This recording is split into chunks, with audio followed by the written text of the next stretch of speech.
नमस्कार दोस्तों, ट्रिकी गुरु अमित गुप्ता के YouTube चैनल में आज आपका बहुत बहुत स्वागत है। बीपीएससी टीचर की जो वैकेंसी है इसमें रीजनिंग 10 से प्रश्न से लेकर 15 प्रश्नों तक पूछे जाने की प्रबल संभावना है। तो इन 15 प्रश्नों को नेग्लेक्ट नहीं किया जा सकता है, लेकिन इस बात का भी ध्यान रखना है कि आपको बीपीएससी टीचर बनने के लिए बहुत कुछ पढ़ना है। जीएस के अंतर्गत बहुत कुछ पढ़ना है, तो बहुत ज्यादा समय रीजनिंग को दे भी नहीं सकते हैं और इसको छोड़ भी नहीं सकते, क्योंकि इसके बिना सफलता नहीं मिलेगी, क्योंकि एक एक नंबरों का महत्व होता है परीक्षा में। तो हम लोग बहुत ज्यादा न पढ़ करके इतना पढ़ लिया जाए कि हमारा कोई प्रश्न न छूटे, और फालतू जो रीजनिंग होता है उसे हम लोग नेग्लेक्ट करेंगे। और जो काम की रीजनिंग है जो आपकी परीक्षा के लेवल पर पूछी जा सकती है, ऐसे ही प्रश्नों को शामिल किया गया है आज पजल टेस्ट में या आंकड़ा निर्णय में या पहेली टेस्ट, इसको कहते हैं पहेली परीक्षण है। इसमें किस किस टाइप के प्रश्न आते हैं, हर टाइप के प्रश्न मैंने कोशिश किया है, लेने का प्रयास किया है, ताकि हर तरह के प्रश्नों से आप रूबरू हो जाएं और बस इतना ही पढ़ लीजिए, आपका काम हो जाएगा। बहुत ज्यादा समय देंगे तो आपको बहुत कुछ पढ़ना है और समय बहुत कम है। तो मैं अब एक टाइम बम सीरीज लेकर आया हूं, उसमें अब मैं एक एक चैप्टर से एक एक वीडियो में आपका खात्मा करता चलूंगा और कम से कम समय में आपके रीजनिंग पर पकड़ को मजबूत बनाने का प्रयास करूंगा, और बिल्कुल समझाते हुए, क्योंकि मैं जानता हूं कि जो टीचर की वैकेंसी के जो लोग हैं, जो शिक्षक गण हैं, वो रीजनिंग से कभी कभी थोड़ा सा दूरी होती है। तो मैं एकदम क्योंकि लड़कियां भी हैं, हर तरह के लोग हैं इसमें जुड़े हुए, तो बहुत प्राथमिक स्तर से हम लोग रीजनिंग को समझते हुए चलेंगे और ये समझ के चलेंगे, मान के चलेंगे कि रीजनिंग बहुत थोड़ा ही बहुत आप लगाते होंगे, हमेशा प्रैक्टिस में नहीं होगा। तो इस तरीके का प्रश्न आएगा। इसमें लिखा है एक परिवार के कितने सदस्य हैं? एक परिवार के 6 सदस्य हैं। 6 सदस्य हैं, इनका नाम है CDEF, एक साथ यात्रा कर रहे हैं, ABCDEF। BC का पुत्र है। तो देखिए, पहली परीक्षण जो है वो सभी रीजनिंग का निचोड़ होता है। यानी पहली परीक्षण में कोडिंग डिकोडिंग से प्रश्न आ सकता है, दिशा परीक्षण से, ब्लड रिलेशन से, सीटिंग अरेंजमेंट से, यानी सभी चैप्टर की जब जानकारी रहती है तो इस चैप्टर को लगाने में अच्छा लगता है। लेकिन फिर भी मैं लेकर चल रहा हूं, देखिएगा आसानी से समझिए। BC का पुत्र है तो हम लोग ऐसे बना लेते हैं, B जो है किसका पुत्र है? C का पुत्र है, तो पुत्र नीचे ही रहता है, पुत्र को हम लोग प्लस, और महिला होती है तो माइनस, और पुरुष होता है तो प्लस लिखते हैं। तो लिखा है BC का पुत्र, तो नीचे बना दिया हमने। लेकिन C B की माता नहीं है, तो B जब C का पुत्र है और C इसकी माता नहीं है, यानी कि ये क्या है? पिताजी हैं। अब करें A और C विवाहित दंपति हैं, यानी कि A का विवाह किससे हुआ है? C से, तो ये प्लस है यानी ये माइनस है, यानी ये पति है तो ये पत्नी है। हर तरीके का एक एक प्रश्न मैंने लिया ताकि हर चीज को आप थोड़ा थोड़ा कम समय में ही टच कर लें और आपका कॉन्फिडेंस बढ़ जाए। E जो है C का भाई है, C भाई नहीं है, E भाई है C का। C तो बहन भी हो सकती है, भाई भी हो सकता है। E जो है, यहां बना देते हैं, E जो है C का क्या है? भाई है, इसलिए प्लस लिख दिए। D A की पुत्री है, D जो है इसके नीचे बना देते हैं, क्या है? पुत्री है किसकी? A की। और ऐसे गोल बनाने का मतलब होता है पति पत्नी को दर्शा रहे हैं, और सीधा बनाने का मतलब भाई बहन, भाई भाई भी हो सकते हैं। F B का भाई है, तो इधर बना लेते हैं, अगल बगल भाई बहन, भाई भाई को अगल बगल बनाते हैं। F B का भाई है तो प्लस कर लिए। अब पूछ रहा है इस परिवार में कुल कितने पुरुष हैं? तो पुरुष को हमने प्लस से दर्शाया, आराम से गिन सकते हैं, 1 2 3 4, यानी कि इस परिवार में 4 पुरुष सदस्य हैं। बहुत आसान सा प्रश्न था, देखिए बी आंसर है। अगला प्रश्न अगले प्रकार का हम लोग देखते हैं, मंजिल से संबंधित प्रश्न पूछा जाता है। तो मंजिल आप देखे ही होंगे, जो बिल्डिंग होता है ऊपर से नीचे ऐसे होता है, जो सबसे, जब आप कभी शॉपिंग मॉल में जाते होंगे तो सबसे नीचे जो मंजिल होता है वो ग्राउंड फ्लोर होता है, जिसको हम लोग तल मंजिल भी कहते हैं। तल कह सकते हैं या जीरो कह सकते हैं, यानी कि ये जीरो से शुरुआत होता है। जिस पर हम लोग खड़े हैं ये जीरो है, इसके ऊपर जो होगा फ्लोर उसको फर्स्ट कहेंगे, यानी 1 नंबर कहेंगे। यानी ये जो है 1 नंबर यहां से शुरू होगा, सबसे पहले शुरू होगा जीरो से, यानी तल मंजिल से, ग्राउंड फ्लोर से। उसके बाद 2, उसके बाद 3, उसके बाद 4, और उसके बाद आता है 5 नंबर। और जितना बिल्डिंग देगा 6, तो 6 7 8 जितना देगा ऊपर बना देंगे। और कभी कभी याद रखिएगा, कहता है कि तल मंजिल को यदि 1 मान लिया जाए, तो यानी कि 0 से नहीं बल्कि 1 से शुरुआत कर दीजिएगा, अगर प्रश्न में कहता है तो। लेकिन यहां पे कह रहा है तल मंजिल से ऊपर 5 मंजिल है, यानी इस तल मंजिल से ऊपर 5 मंजिलें हैं, यानी तल मंजिल को 0 मान रहा है ये। एक मकान में ई सबसे ऊपर वाली मंजिल पे नहीं रहता है, नहीं और हाँ को ध्यान नहीं देंगे तो एक प्रश्न गलत हो जाएगा। आपको टीचर बनना है और बन जाएंगे, बहुत ही कठिन बात नहीं है। ई सबसे ऊपर वाली मंजिल पे नहीं रहता है तो 5वीं मंजिल पर यानी कि ई जो है लिख के काट दीजिए, यानी कि नहीं रहता है तो मत लिखिए, लिख के काट दीजिए, यानी कि यहां पर ई को नहीं रखना है। ए तल मंजिल पर रहता है, बहुत आसान बात, तल मंजिल पर ए रहता है, यानी यहां पर स्पष्ट जानकारी है इसलिए इसको गोले में घेर दिए। जो क्लियर नहीं होगा गोले में नहीं घेरेंगे, ये अपने समझने के लिए है। बी और ए के बीच में 4 मंजिल है, तो ए यहां है और ऐसा लिखिए कि बी के बीच में 4 मंजिल हो जाते, नीचे जगह है नहीं तो 1 मंजिल ये, 1 मंजिल 2, ये 3, इसके बीच में 4 मंजिल, यानी कि बी कहां रहेगा, यहां पे। क्लियर हो गया, गोले में घेर दीजिए। बी और ए के बीच में देखिए 4 मंजिल हो गए, 1 2 3 4 मंजिल हो गए। अब कह रहा कि बी के तुरंत नीचे वाली मंजिल खाली है, तो बी के तुरंत नीचे वाली ये मंजिल क्या है, खाली है, यानी यहां पे कोई नहीं रहता है, यहां पे कटपीस कर दीजिए या लिख दीजिए खाली। अब सी डी और ई के बीच में रहता है, बहुत आसान सी बात है, सी जो है डी और ई के बीच में रहता है, ये खाली है। अब यही 3 बचा है, यानी कि सी बीच में रहता है, किसके किसके, डी और ई के, तो डी यहां होगा तो ई यहां होगा, यदि ई यहां होगा तो डी यहां होगा। अब आगे जाके क्लियर होगा, क्योंकि कह रहा है कि सी जो है डी और ई के बीच में रहता है, तो बीच में यहीं पे रखा जा सकता है सी को, और डी तो किधर भी हो सकते हैं।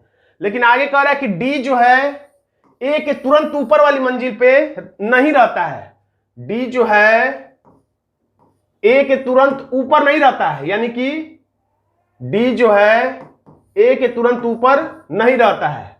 इसको ध्यान से देखिएगा, क्या कह रहा है, डी जो है ए के ऊपर नहीं रहता, देखिए डी जो है ए के ऊपर नहीं रहना चाहिए, तो इस वाले डी को मान लेंगे यदि, तो ए जो ए के ठीक ऊपर डी हो जाएगा, तो हटा देते हैं इस वाले डी को, यानी यहां पर हम लोग मान लेते हैं ई को। जब यहां ई मानेंगे तो यहां मानना पड़ेगा हम लोगों को डी को।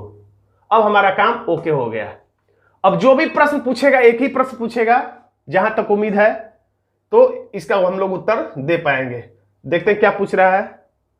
ए की मंजिल के तुरंत ऊपर कौन रहता है, ए मंजिल के ऊपर कौन रहता है, देखते हैं हम लोग।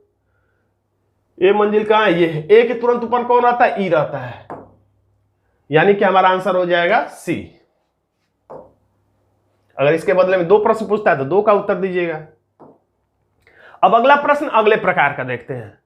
देखते हैं VWXYZ 5 और ज्यादा संभावना है कि ऐसा टाइप का प्रश्न आपकी परीक्षा में देखने को मिल जाए।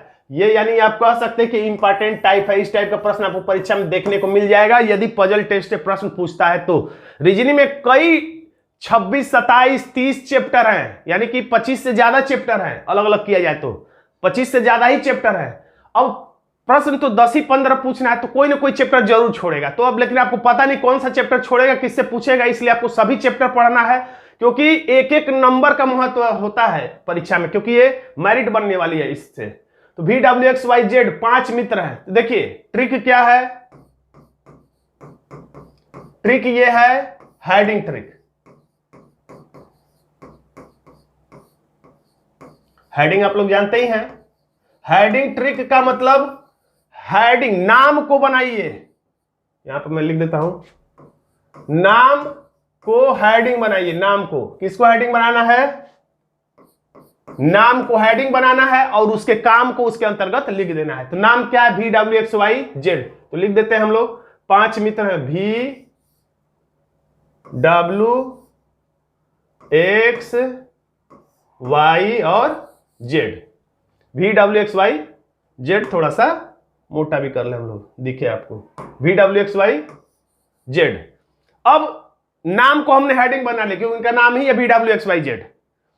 तो अब जो जो कहेगा वैसे वैसे करते हैं। VX और Z को आम पसंद है, VXZ को, यानी कि V को ऐसे बना लीजिए परीक्षा में, वैसे हड़बड़ी में ये समझ बनेगा, डायरेक्ट लिखते जाइएगा। क्या पसंद है, V को, देखिए एक एक देखिए, और कंफ्यूजन से बचना है। तो V क्या पसंद है, तो आम, इसके आगे लिख दीजिए आम। X को क्या पसंद है, आम, तो X कहां है, यहां पे लिख दीजिए आम। Z को क्या पसंद है, आम, तो Z के आगे लिख दीजिए आम। एक बार में एक को देखेंगे तो कोई हड़बड़ी गड़बड़ी नहीं होगी। अब WX और Y को क्या पसंद है, सेब, तो W को क्या पसंद है, सेब, तो W के आगे लिख दीजिए सेब, कामा। और x को क्या पसंद है, सेब, x के आगे लिख दीजिए सेब। y को क्या पसंद है, सेब, तो y के आगे लिख दीजिए सेब। करते जाइए काम, क्योंकि बहुत रहता है इसमें। अब आगे v, w और z को क्या पसंद है, अमरूद, तो v को क्या पसंद है, अमरूद। तो एकदम आसान तरीका बता रहा हूं, v के सामने लिख दीजिए अमरूद, तो v को अमरूद हो गया। तो w को भी क्या पसंद है, अमरूद, और z को क्या पसंद है, अमरूद, तो z के आगे हम लोग लिख देंगे अमरूद। लग रहा है ज्यादा मोटा हो गया। अब W, X और Z को केला पसंद है, तो W और X को केला पसंद है, तो W के आगे लिख देंगे केला और X के आगे लिख देंगे। एक बार में अगर आप तीनों पढ़ सकते हैं तो तीनों ही पढ़ लीजिए, कंफ्यूजन से बचने के लिए मैं एक एक करा रहा हूं। WX हो गया, और Z को भी पसंद है केला, केला हमने लिख दिया, कोई दिक्कत नहीं है। कितने लोग हैं, VY को संतरे पसंद है, V और Y को, तो V को क्या पसंद है, संतरे, और Y को क्या पसंद है, संतरे। अभी दो ही आइटम इसको पसंद है।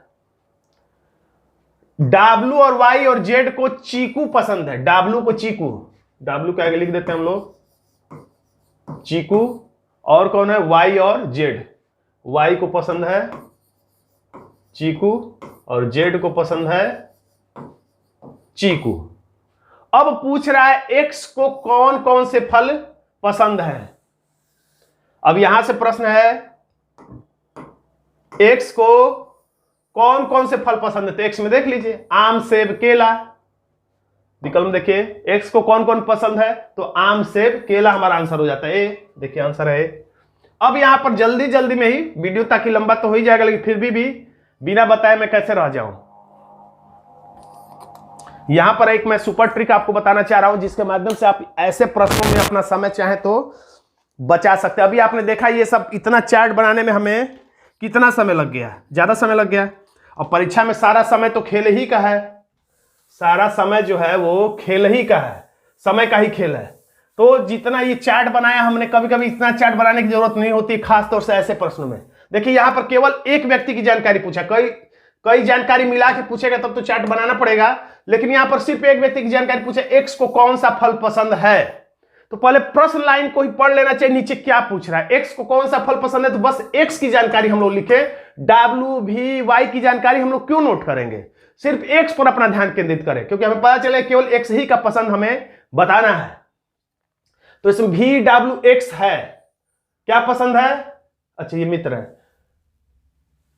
X को क्या पसंद है, तो आम, तो यहां पे लिख देंगे आम। अब आगे बढ़ते हैं, WX, X इसमें शामिल है तब हम लोग ध्यान दे रहे हैं, W, Y पे ध्यान नहीं दे रहे, क्या पसंद है, सेब, तो हम लोग लिख देंगे सेब। आगे बढ़ते हैं, V, W और Z है, इसमें X शामिल नहीं है तो इस पर हम लोग अमरूद पे ध्यान देंगे ही नहीं। फिर WX, इसमें X शामिल है तो ध्यान देंगे, क्या पसंद है, केला, तो इसके आगे लिख देंगे केला।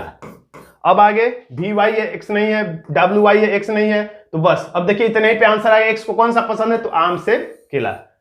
पिछले वाले में कितना समय लगा, इसमें कितना समय लगा, आप खुद अंदाजा लगाइएगा। तो जहां ट्रिक लग सकता है वहां ट्रिक हम लोग बेहतरीन तरीके से लगाएंगे और अपना अमूल्य समय बचाएंगे। अब यहां पर ऐसा ही प्रश्न है, आम के जगह पे यहां पे कुछ और नाम दे दिया है, तो बताया था मैंने नाम को ही हेडिंग बनाना है, नाम ऐसे ऐसे ऐसे ऐसे लिख लीजिए, चाहे ऐसे ऐसे ऐसे ऐसे लिख लीजिए खड़े रूप में। तो खड़े रूप में हम लोग लिखते हैं, कभी कभी शुरू में ही नाम दे देता है कि ये 6 मित्र है, 5 मित्र है, शुरू में नाम दे देता है। कभी कभी नहीं देता है तो हमें इसी लाइनों में ढूंढना पड़ता है, जैसे हम लोग ढूंढ ढूंढ के लिखेंगे। एक है आकाश,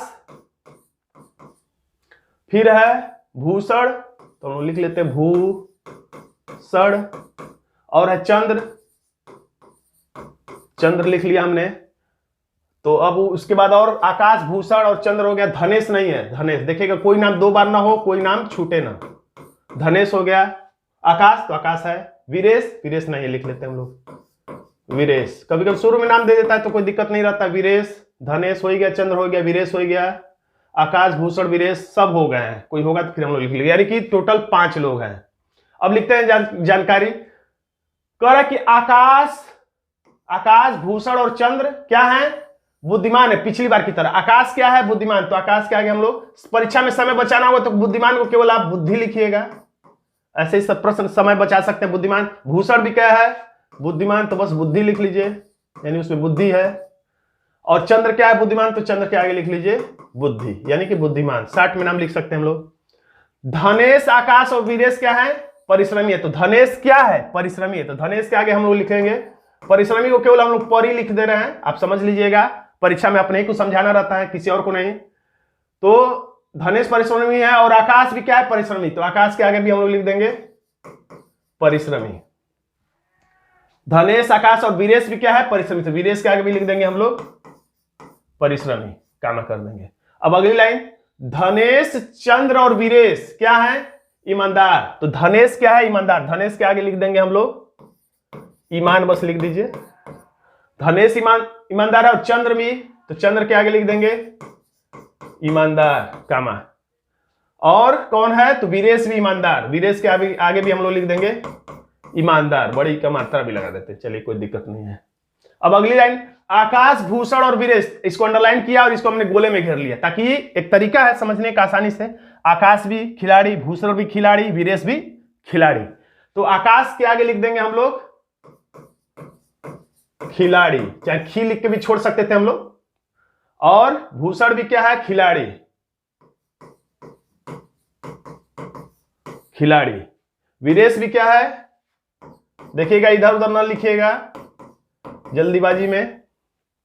बस हो गया जानकारी। बताएं कि उनमें से कौन बुद्धिमान, अब ध्यान से ध्यान दीजिएगा, कौन बुद्धिमान नहीं है लेकिन खिलाड़ी, बुद्धिमान नहीं चाहिए लेकिन खिलाड़ी है, बुद्धिमान नहीं है लेकिन खिलाड़ी है। तो खिलाड़ी किसमें किसमें पहले नोट करिए, खिलाड़ी इसमें भी है, खिलाड़ी ये भी है, ये खिलाड़ी नहीं है। ये 3 लोग खिलाड़ी हैं। देखिए वीरेश भी खिलाड़ी है, भूषण भी खिलाड़ी, आकाश भी खिलाड़ी, लेकिन कह रहा है कि वो बुद्धिमान नहीं होना चाहिए। तो ये बुद्धिमान है इसलिए ये कट गया। देखिए बुद्धिमान है इसलिए कट गया, इसमें बुद्धिमान है इसलिए कट गया। ये बुद्धिमान नहीं, केवल खिलाड़ी, इसलिए ये हमारा आंसर वीरेश हो गया। हमारा आंसर हो गया डी, वीरेश। आंसर है डी, वीरेश। तो दोस्तों अगर आप हमसे पेन फ्री रीजनिंग सीखना चाहते हैं, पूरी रीजनिंग ट्रिकी तरीके से, पेन फ्री तरीके से सीखना चाहते हैं, तो इस व्हाट्सएप नंबर पर आप हमसे चाहे तो संपर्क कर सकते हैं। खैर, आज का ये वीडियो आपको कैसा लगा कमेंट बॉक्स में जरूर लिखिएगा। बीपीएससी टीचर की तैयारी के लिए अगर इस चैनल को सब्सक्राइब नहीं किया तो सब्सक्राइब कर लीजिएगा चैनल पर। इस वीडियो को लाइक कर दीजिएगा, इसे अपने दोस्तों में शेयर करिएगा। मिलते हैं नेक्स्ट वीडियो में, तब तक के लिए बहुत बहुत धन्यवाद।